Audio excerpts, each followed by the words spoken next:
Hi guys, this is Mr. Kopitsky. We're going to look at our next video here on economic systems. This is pretty easy stuff, and I think you're probably pretty familiar with most of the underpinnings of economic system theory from Euro and from even APUSH, where we talk about the wealth of nations and capitalism.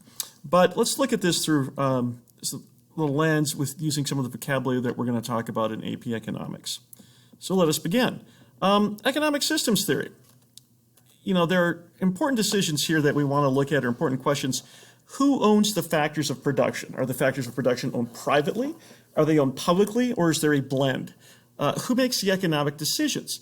Is the economy controlled by a single entity, like a king or a leader or a dictator? Is it made by a board? Is it made by the market in general? Are individuals responsible for making economic decisions? Market system. Capitalism, pure capitalism, laissez-faire. That would be no government intervention in the marketplace. And, you know, pure capitalism is very hard to find, and it's certainly not maybe even desirable to have no intervention whatsoever in terms of, you know, regulations as far as pollution, as far as labeling. But we certainly, you know, others would argue that we have too much intervention in our U.S. economy, both with subsidies and government programs.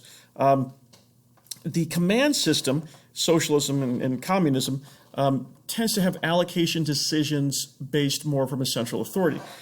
In my way of thinking, you know, socialism and communism, there's always a discussion on where, you know, the line is drawn. Communism is complete collective ownership of the means of production, and decisions are made about the production and allocation of all goods and services. Whereas I think, you know, for me, at least in the modern application, socialism is more of a redistributive process as far as government support systems, as far as social welfare systems, as opposed to a command system where all the means of production are being owned by the state, and production decisions on most goods are directed by the state authority. Even in nations that have a more socialist bent, Denmark, for example, the production decisions on private goods aren't made by the government. Most, you know, the government doesn't tell Lego how much to make or things like that. It's a more safety net socialism. A command system, okay?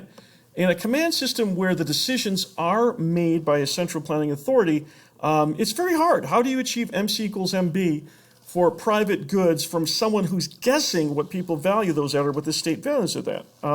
Soviet Union, Eastern Europe, the communist system under China, and China has moved towards much more market-based capitalism, even though they have ostensibly a collective ownership of the means of production on paper.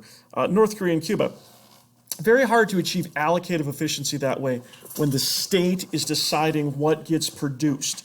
There's a coordination problem, but there's also an incentive problem. If there is little incentive to both do better or to innovate, it's hard to keep up with capitalism. And that was a problem with communism, certainly by the 70s and 80s. Check out the GDP. Okay, here's a tale of two Koreas. You know, Korean War in the 1950s. Both sides are, you know, in trouble and devastated. We get some growth on both sides into, you know, the 1970s. We see a real bifurcation in growth rates. Look at North Korea. North Korea doesn't go anywhere except down for the last about 40 years. South Korea, on the other side of the coin, has a tremendous growth in per capita GDP and is an economic, a very vibrant world-class economy today. And that was done through market-based capitalism, although South Korea has a particular government style that's a little unique. Economic systems. Traditionalism, you know, habits, custom, tribal or indigenous, trade. We still have some of these that exist in the world today as well. You know, here's some general questions, broad social goals. What do you want your economy to provide for its citizens? What is it you want the economy to do for society? And what criteria would you use in your evaluating economic systems? You know, here's the idea. What criteria should we use in evaluating economic systems for the United States? The criteria that we use primarily is growth, GDP. Other societies tend to look at more nuanced things like perhaps more infant mortality rates and literacy rates and access to healthcare. Other societies maybe tend to look at equal distribution of goods. So, and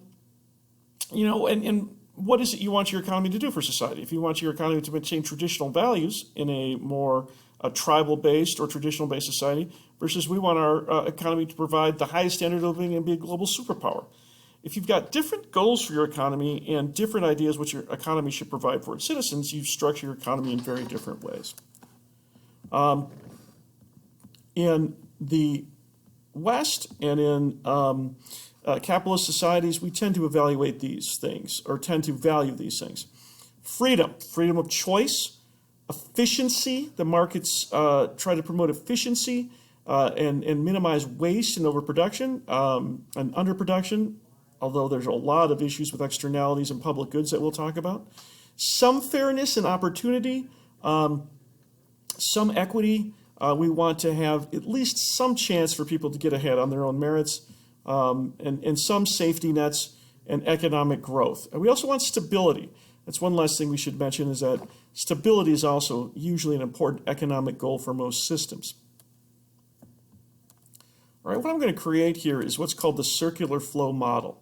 And the circular flow model, let me make this so we can see this a little bit better, deals with the exchanges in a capitalist system, how things get from A to B, from producers to consumers and vice versa, without the government intervening, although the government does intervene in many ways, as far as the allocation of goods and services, public goods, such as the military and education.